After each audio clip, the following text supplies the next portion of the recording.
My name is Orson Charles. Shout out to the Daily Pursuit by Smiley.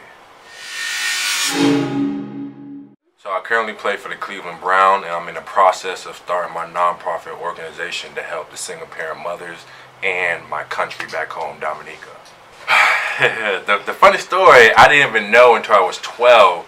I was living right next door to Pop Warner Lee, and I kept hearing noise and music. So after I got done with my chores, I went over there, and to rewind, the only reason why I got out the house, or the only reason why I wanted to play football, because I got tired of doing the chores my mama kept telling me to do.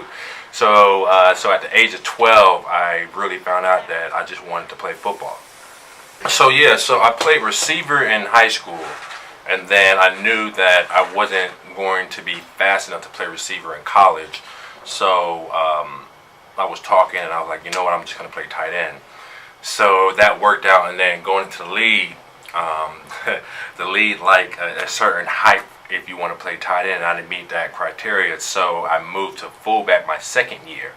And looking back at it, that was the best decision I could have did. And thinking about it, I was always a firm believer in, if you want to grow, you have to be willing to change. You can't be stuck in your same ways and expect to grow. So that was something that I knew I needed to do if I wanted to further along my career. There's multiple people that inspired me, and I'll save the best to last because I want to explain that one. But my pastor back home in Tampa, my mentor, my high school coach actually, and his wife, and that whole relationship. And the person that strives me, and I know it might sound cliche, is my mother. Just being raised by a single parent mother, and seeing the struggle she did to put food on the table for my brother and I, and even finishing school because she had to drop out because she had me, and seeing her just continue to keep grinding and keep working. She definitely strives me every day. Hidden talents, I don't. I wish I did. I wish I was one of those people that knew how to sing or be a chef, but I don't. I feel like that's a good question. How I stay motivated, because I know that I'm blessed to play this game. I know that it's only a selective few people that it's blessed and honored to put the pads on and have the name across your back and represent your family. And I feel like that's the only reason I feel honored and blessed to play. One of the best advice I ever received was actually from Travis Kelce last year. Because I'm more of a type of person. I'm real focused on whatever I do. And he pulled me to the side and he was like, hey Orson, I want you to know that, hey, this is just the game. It's more to football than this. It's more to life than football. So I felt like that was one of the biggest things he could have told me, because you can apply that to life. My daily pursuit to maximize the day, fulfill my purpose, get closer to understanding what my goal in this life. I feel like that's just an ongoing journey. So I wake up every day praying, asking God to reveal that purpose to me, and then I execute the day. So I think both Instagram and Twitter is O_, but the underscore is two of them, and then Charles. So if I wasn't playing football, I went to school to be a construction worker, so I want to be a superintendent. So that's what I would be doing if I didn't play football. So education is very important. It's crazy that you just brought that up, because I'm actually thinking about going back to school to get my certification for construction, just so I can get a leg up when I get done. But even rewinding, I left school as a junior, and one reason why I went back to get my degree 2 years ago and I finished is because I made that promise to my mother and my pastor. So education is definitely important to me.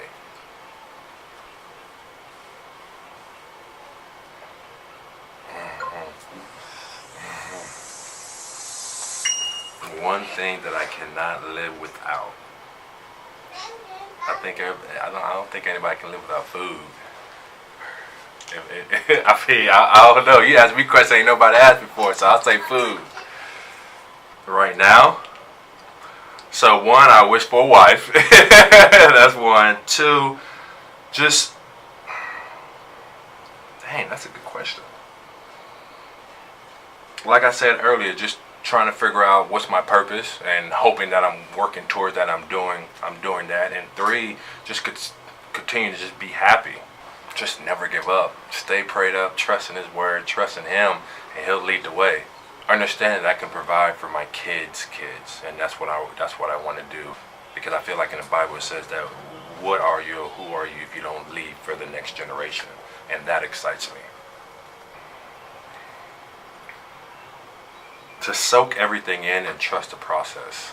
Understand that you're not going to change anything overnight, and you're not going to be perfect, but you can strive to be perfect. You need to be coachable. I think I was definitely coachable at a younger age. And network. I think that's one thing that I wish I would have did better at Georgia, was network more. So it really depends on what kind of mood I'm in. You can never go wrong with Rick Ross. You can never go wrong with Drake. I love some reggae in there. When I wake up, I listen to a couple of gospel songs just to get me motivated. So I'm game day, my mind's all over the place. I think my greatest strength is just motivating people, trying to find the positive in any negative situation and building upon that. Being so hard on myself, and it contradicts what I said earlier as far as just not trying to be perfect. I strive to be perfect in anything and everything I do. So that can be a strength and that can be a weakness on itself. Growing up from Tampa, my favorite team was the Bucks. I remember when they won the Super Bowl. My mom and I was on the balcony going crazy. I don't know if I would spend or anything. I'll try to figure out how I can double my money, so I wouldn't spend it. Get in a cold tub, because I know my body gonna feel it the next day. So I try to get in a cold tub and then hurry up and leave so I can spend time with my family. So touched on it with the construction, but I definitely want to open up some little league for kids to get them introduced with football before they go to that tackling stage, and then help out with single parent mothers, and then go back to Dominica and help with the water pumps and get them fresh and clean water and food.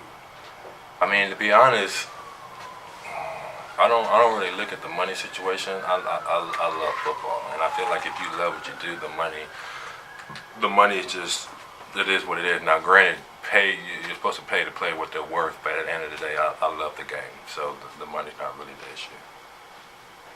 Make sure you save your money, and during the season, you should not even touch it. The only thing you should spend is for rent and getting back and forth from work. Save your money, because we don't get paid in the off season, and definitely enjoy the ride, but be critical in everything you put on tape, which is practice and on the game. I try not to regret anything, so for the most part I can't think of something I regret. There's been a couple of incidents that I do wish I could have went back and did differently. So at the time, I didn't even think it was a low moment. I just thought that's how life was. So I wouldn't even classify that being a low moment. Now, do I think that other people with more privilege than me, looking back at it, yes. But like I said, when I was younger, I didn't think it was a low moment, or I didn't think they was better than me because they had more money or a better living situation. I mean, I could say the same thing I tell to everybody, whoever is watching. Stay true to yourself, stay true to your dreams. Don't let anybody dictate your dreams, and don't listen to nobody. If they say anything negative on your dream, that's because they can't see what you see. So pursue it, stay prayed up, trust in Him, and do whatever your heart desires.